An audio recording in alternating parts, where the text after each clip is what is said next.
ओम सा वाज विश्व चर्चणी है वर्धि वर्धिभ्यरस्तु तरुता विप्रेभिरस्तु सनिता। वह सर्वदृष्टा अश्वों द्वारा धर्मयुद्ध को पार उतारने वाला हो, मेधावी जनों द्वारा फल प्रदान करने वाला हो।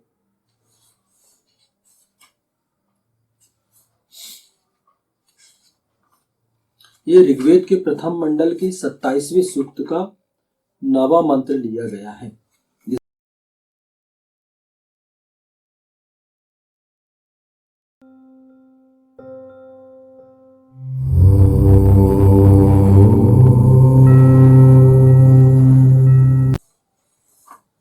ओम सा वाज विश्व चर्चणी है वर्धिभ्यरस्तु तरुता विप्रेभिरस्तु सनिता। वह सर्वदृष्टा अश्वों द्वारा धर्मयुद्ध को पार उतारने वाला हो, मेधावी जनों द्वारा फल प्रदान करने वाला हो।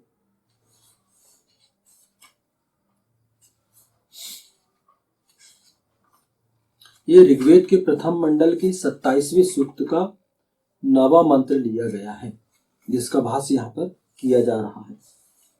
वह सर्वदृष्टा अश्वों सह विश्व चर्चणी है। वह सर्वदृष्टा अर्वदभि अश्वों द्वारा, अर्थात ईशान परब्रह्म परमात्मा ईशान ही सर्वदृष्टा है। वह भली भांति जानता है कि कौन व्यक्ति या व्यक्ति समूह युद्ध हेतु उत्तरदायी है। उससे कुछ छुपा हुआ नहीं कि कौन युद्ध चाहता है और कौन युद्ध नहीं चाहता है, कौन किसी युद्ध के लिए विवश कर रहा है। यह ईशान बहुत अच्छी तरह देखता है। मतलब ईशान परम परमेश्वर वो सर्वदृष्टा है। परम पिता परमेश्वर जो है वो सर्वदृष्टा है, सब कुछ जानने वाला है, उससे कुछ छुपा हुआ नहीं। वो भली भांति जानता है कि कौन व्यक्ति युद्ध चाहता है, कौन शांति चाहता है और कौन युद्ध के लिए प्रेरित कर रहा है, कौन विवश कर रहा है। तो ईशान वैसे भी सर्वदृष्टा है, यामी हम मानते हैं परम पिता परमेश्वर। तो वो बहुत अच्छे तरीके से जानता है कि कोई परिस्थिति अगर क्रिएट हो रही है तो वो उसके लिए उत्तरदायी व्यक्ति कौन है। कोई भी अगर घटना घटने वाली है, कोई परिस्थिति अगर निर्मित हो रही है, कोई विपरीत परिस्थिति, तो वो देखता है कि उसके लिए उत्तरदायी व्यक्ति कौन है। बात है कि यहाँ पर उससे कुछ छुपा नहीं है इंसान से। वह बहुत अच्छी तरीके से जानता है कि जैसे वेद में कहा गया है कि धर्मयुद्ध का वर्णन है कि वेद कहता है कि आपको हिंसा नहीं करनी है। वेद हिंसा को बलात् वेद डिनाय करता है, मना करता है कि हिंसित आपको नहीं होना है, आपको हिंसा नहीं करना है। लेकिन कई बार क्या होता है कि दुष्ट शक्तियां जो रहती हैं वो सत्पुरुषों को मजबूर कर देती है, सत्पुरुषों को कोई रास्ता ही नहीं छोड़ती कि वो उनसे धर्म युद्ध करे। क्योंकि शांति की स्थापना तभी होगी ना जब दुष्टों का विनाश होगा। जब दुष्ट दंडनाते रहेंगे तो वहां तो युद्ध अनिवार्य हो जाता है।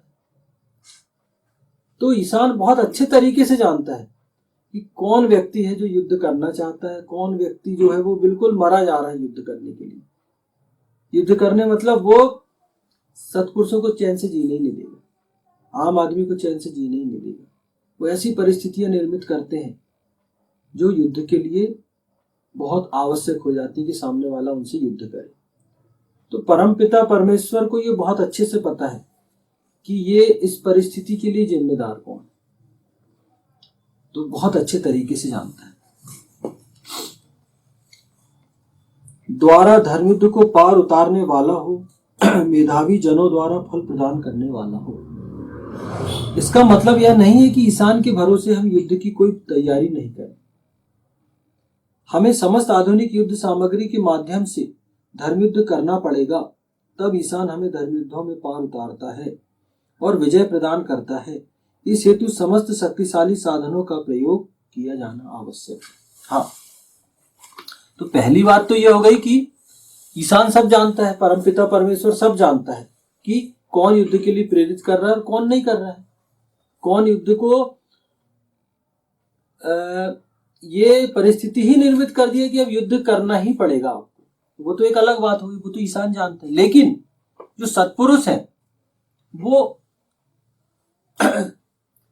इस भरोसे कि परम पिता परमेश्वर को, ईश्वर को, ईशान को तो सब मालूम है कि कौन युद्ध करना चाहता है, तो वो शांत बैठ जाए। नहीं, उससे उनका काम नहीं चलने वाला है कि यार भगवान तो जानता है कौन क्या है, तो भगवान ही उनसे बदला लेगा। यहाँ एक कंडीशन यही आती है कि ईश्वर ही उनको समझाएगा, कि ईश्वर ही उनको ठीक करेगा। नहीं, यहां अब जो सत्पुरुषों के लिए करने वाली बात है कि उनको शांत नहीं बैठना है, उन्हें देखना है कि अगर दुष्ट शक्तियां बिल्कुल आतुर हैं कि उनको लड़ना ही है, तो सत्पुरुषों को भी ईशान के भरोसे नहीं बैठना, उनको युद्ध की पूरी तैयारी करना है, पूरे संसाधनों से उनको लैस होना है। धर्म युद्ध करना ही उनको पड़ेगा, क्योंकि वो नहीं मानेंगे। अगर हम देखते हैं त्रेता से, देखें यदि हम त्रेता से, बहुत अच्छी बात है। अगर हम सतयुग की भी बात करें तो हिरण्यकश्यप थे, हिरण्याक्ष थे, जो मुख्य है। एक सहस्त्रार्जुन था उस समय, जिसको भगवान परशुराम ने जिसका वध किए थे। उसके बाद त्रेता में अगर आए आप तो रावण को देख लो आप, द्वापर में आए तो महाभारत को देख लो, हमारे नजदीक अभी 5000 साल हुए हमारे।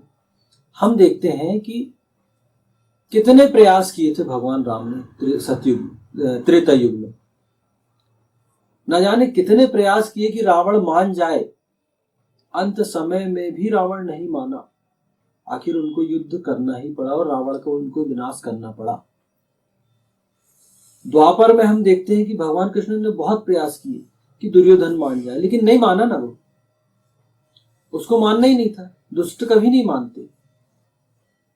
तो आखिर महाभारत हुआ और जो दुष्ट थे उनका संहार हुआ। हमें समस्त आधुनिक युद्ध सामग्री में के लिए तैयार रहना पड़ेगा, व्यवस्था करना पड़ेगा, तभी ईशान तब ईशान हमें धर्म युद्ध से पार उतारेगा। क्योंकि आपको सामर्थ्यवान तो होना पड़ेगा, समर्थ होना पड़ेगा। जैसे हम देखते हैं कि जो लोग हैं आज भी क्या करते हैं, वो आज भी आज भी हम देखते हैं राष्ट्रों को आज भी हथियार वो बनाए जा रहे हैं, आज भी वो अस्त्र शस्त्र को खरीद रहे हैं। अभी देखो हमारे यहाँ अभी राफेल का सौदा हुआ, तो राफेल तो आया ना हमारे यहाँ, क्यों? क्योंकि वो आधुनिक टेक्नोलॉजी कि उसका प्रयोग हम धर्म युद्ध के लिए करेंगे।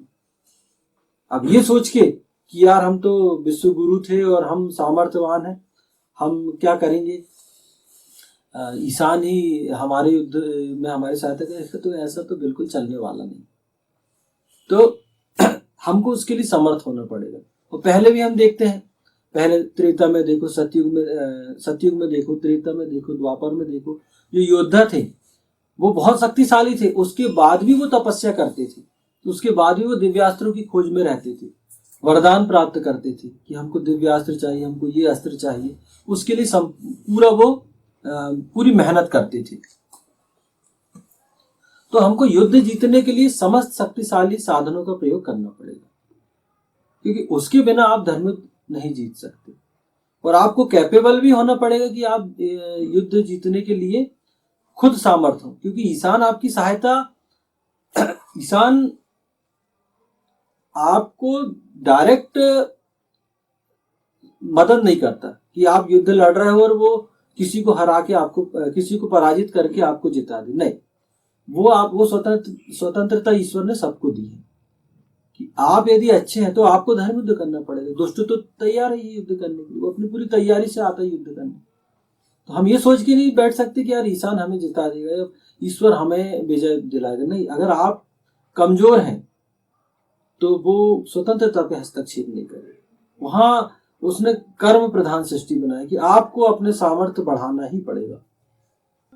तो ये व्याख्या बहुत जरूरी है, क्योंकि क्या रहता है, हम लोग श्रद्धा पक्ष से बहुत, आम जन श्रद्धा पक्ष से सोचते हैं, इसीलिए वो अत्याचार से है कि उनके साथ कोई अत्याचार करता तो भगवान देखेगा, भगवान जानेगा। नहीं, ईश्वर ने आपको शक्तिशाली बनाया है, आपको उसका प्रतिकार करना पड़ेगा।